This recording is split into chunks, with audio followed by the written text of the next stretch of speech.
Eh bien bonjour, bienvenue en Chartreuse où j'habite actuellement. Eh bien aujourd'hui dans une vidéo que je vais vous présenter, on va voir donc l'ail des ours, que l'on appelle aussi l'Allium ursinum, qui est de la famille des Amaryllidaceae.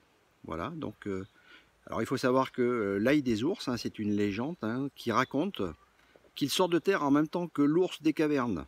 Et oui, parce qu'anciennement, en Chartreuse, eh bien nous avions des ours pas très loin d'ici, du côté du Granier, on va dire. Donc ceux qui connaissent le col du Granier, eh bien, existe à Entremont un musée de l'ours que l'on appelle, et où on a justement une fosse aux ours qui est à Entremont et qui présente justement le lieu où a été, on va dire, enterré et bloqué, on va dire, des ours, voilà, pendant l'ère glaciaire. Et apparemment, donc l'ours en serait friand, bien entendu. Donc c'est une belle image qui a permis à la plante ce nom si singulier. Voilà. Mais jadis, l'ail des ours était considéré comme une plante magique et bénéfique. Et oui, c'est une plante donc qui est vivace, qui est environ de 10 à 30 cm, suivant bien entendu son évolution. Et c'est une plante qui pousse au mois d'entre mars, on va dire, et juin. Suivant l'endroit et l'altitude où vous vous situez, mais on en trouve un peu partout dans la France et puis bien entendu dans les pays d'Europe. On la trouve exclusivement, on va dire, un peu plus dans les lisières des bois frais et humides et au bord des ruisseaux. Alors pour la cueillette, il faut faire attention à ne pas récolter, bien entendu, l'ensemble de la pousse. C'est primordial si on veut que l'année suivante, nous ayons une récolte de cette ail. Voilà. Donc je vais vous présenter maintenant les parties comestibles de la plante. Donc ici je suis dans un sous-bois, on va dire, d'ail des ours, et j'ai cueilli quelques, on va dire un petit panier, un demi-panier d'ail des ours. Donc ici vous voyez des feuilles. Voilà, les feuilles qui sont présentées là sont bien entendu qui ressemblent un petit peu, alors on va faire attention parce qu'elles ressemblent un petit peu au muguet et au colchique. Donc c'est pour ça qu'il faut faire attention à ne surtout pas se tromper. Mais il faut savoir que si on froisse la feuille, une odeur caractéristique va sortir une odeur d'ail, telle qu'on a l'habitude de le trouver à l'ail cultivé, et qui nous confirme que c'est bien de l'ail des ours. Voilà, il faut savoir qu'elle est riche en vitamine C. Elle a aussi des vertus médicinales, comme par exemple, c'est une plante, on va dire, tonifiante, qui est diurétique et qui est vermifuge. Mais c'est aussi une plante dépurative de printemps. Après la cure de sève de bouleau, eh bien, on peut très bien continuer en dégustant cette plante. Et ensuite, cru, l'ail des ours peut se montrer irritant si l'on en consomme de trop grandes quantités. Il faut faire attention, c'est comme un petit peu tout. On va faire attention, bien entendu, de ne pas trop manger des plantes, surtout des plantes, on va dire, qui sont dépuratives, où vous risquez de passer quelque temps, on va dire, aux toilettes. Voilà.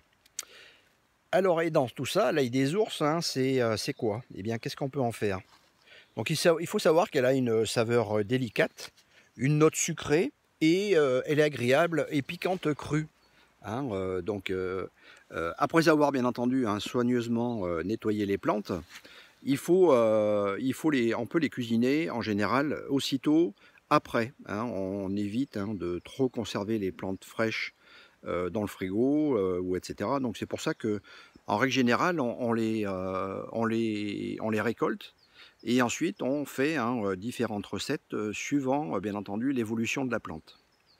Donc, elles peuvent être consommées crues, bien entendu, en salade, en sandwich, et préparées, comme beaucoup la connaissent, en pesto, et avec du fromage, par exemple, de chèvre, sur des toasts un petit peu grillés. C'est très, très bon.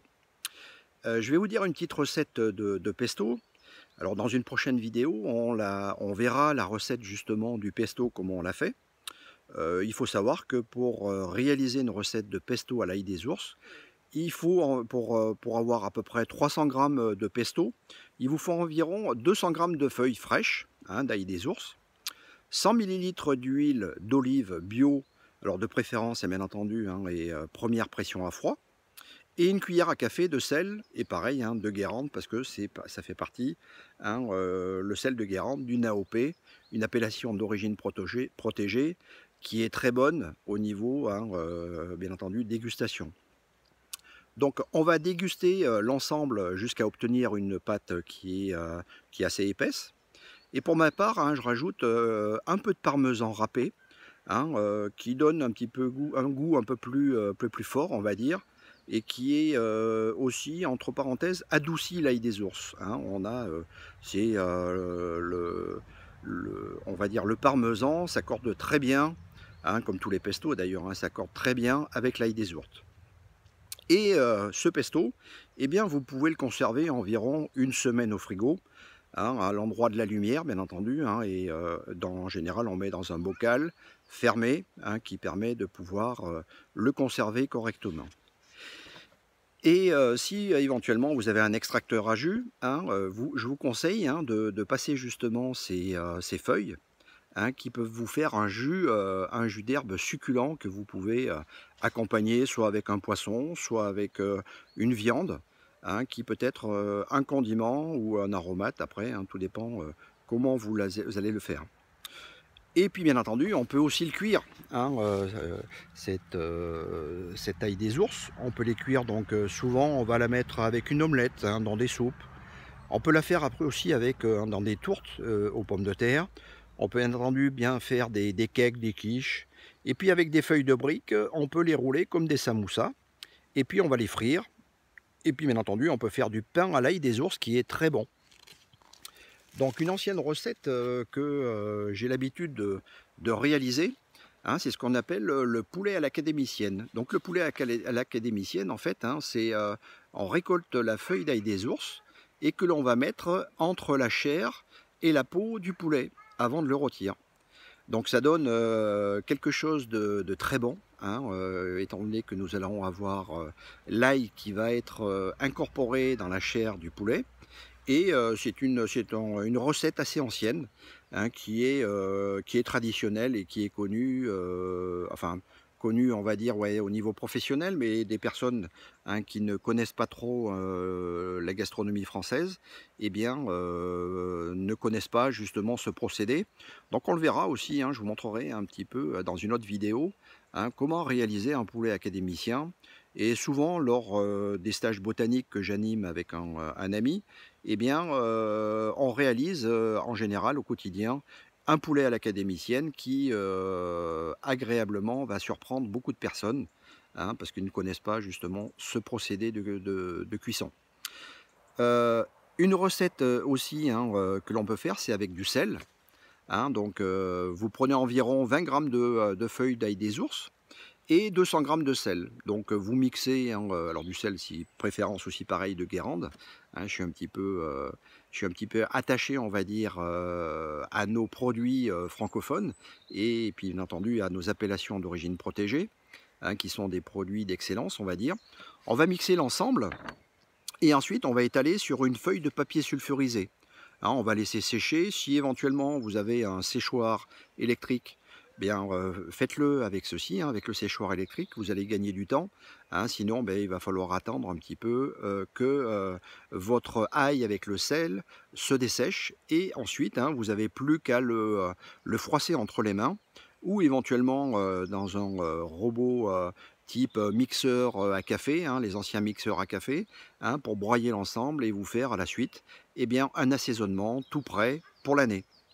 Voilà, mettez ensuite, alors après ce qu'il faut faire, c'est il faut bien entendu mettre dans un bocal fermé et celui-ci, bien entendu, il faut le mettre à l'abri de la lumière. Et puis ça, vous pouvez le conserver environ 2 ans, sans problème. Voilà. En étant cuite, elles perdent aussi, il faut savoir, elles perdent le côté piquant de la feuille, de l'ail. Donc une autre chose aussi, c'est-à-dire que les boutons floraux peuvent se cuire à la vapeur ou juste sauter. Souvent, on peut le mettre en accompagnement d'une garniture aromatique, ou on peut éventuellement, donc les boutons floraux peuvent aussi être marinés. Donc on met de l'huile d'olive, et bio de préférence et première pression à froid.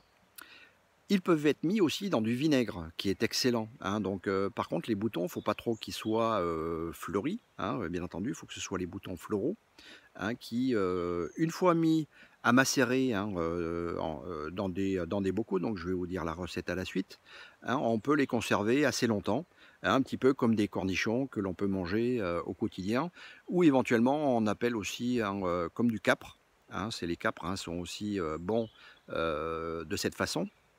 Donc ils peuvent être mis dans du vinaigre de cidre, en général moi c'est ce que je fais, hein, mis à macérer, hein, quelques jours, et après, bien entendu, donc une recette de boutons d'ail des ours au vinaigre que je vais vous dire, hein. Vous prenez 3 bocaux environ de 250 millilitres. Il vous faut donc 250 grammes environ de boutons d'ail des ours, hein. Vous remplissez le plus possible, hein, de boutons d'ail des ours vos bocaux. Et vous rajoutez par-dessus environ 300 millilitres de vinaigre de cidre, 100 millilitres d'eau. Et ce qu'il faut faire, hein, c'est que vous mettez en fond de vos bocaux 5 grammes de sel avec 30 grammes de sucre, et vous mettez par-dessus, hein, les boutons floraux, et puis à la suite le mélange d'eau et de vinaigre. Vous secouez bien l'ensemble, hein, pour que vous ayez le mélange du sel et du sucre qui va bien se mélanger avec ce que vous avez mis à l'intérieur. Et ensuite de ça, vous secouez les bocaux, bien sûr, et ensuite, hein, vous stockez dans un endroit frais, à l'abri de la lumière. Et là, bien entendu, il faut patienter un petit peu avant de déguster, hein. Il faut compter environ 3 semaines, hein, avant de pouvoir goûter un petit peu la fabrication que vous avez faite. Donc ceci, eh bien, quand viendra le moment de la floraison, hein, je vous ferai une vidéo sur justement, hein, réaliser des boutons floraux d'ail des ours au cidre bio de cidre. Voilà. Donc, et il faut savoir, bien entendu, que les fleurs sont également comestibles. Elles peuvent décorer agréablement des entrées, des plats, des choses qui peuvent vous être, vous pouvez, voilà, vous pouvez agrémenter, on va dire, hein, tout ce que vous voulez, hein, en cuisine, que ce soit une entrée, un plat chaud, que ce soit une viande, un légume, etc. Ou un dessert, hein. Mais un dessert, alors il faudra faire attention parce que la fleur d'ail des ours est quand même assez forte. Donc méfiez-vous, hein, c'est plutôt une décoration plutôt qu'une dégustation avec un dessert, alors que aujourd'hui on voit des desserts salés sucrés qui se marient très bien avec différents éléments. Donc voilà, donc je vais juste vous présenter un peu plus, hein, la plante par elle-même. Voilà, donc vous la voyez dans mon panier, et dans mon panier ici j'ai mis quelques boutons floraux, hein, que vous voyez là. Voilà, c'est des boutons hein, qui sont assez sympathiques, hein, étant donné que ça ressemble, voilà, hein, je ne sais pas si vous les, voilà, vous les voyez, hein, c'est des petits boutons floraux que l'on va se servir à un moment donné, hein, pour faire au vinaigre, ou faire sauter tout simplement à la poêle et en présentation, hein, dans un plat, et qui va donner bien entendu du goût à votre plat et de la présentation. Voilà, donc eh bien écoutez, je vais continuer ma petite cueillette sauvage, et puis je vous dis donc à très bientôt, hein, sur mes vieilles vidéos que je vais mettre sur le Facebook, hein, sur mon Facebook à moi. Voilà, donc alors pour savoir, moi je m'appelle Patrice Patelli, hein, je suis formateur en cuisine dans un centre de formation qui est situé sur Chambéry. Et comme actuellement, eh bien, on est confiné, eh bien, moi j'en profite, hein, comme j'habite en Chartreuse, d'aller cueillir les petites plantes sauvages de notre région, et je vous en ferai profiter prochainement autour de nouvelles plantes et de nouvelles recettes par la suite. Allez, à bientôt, régalez-vous!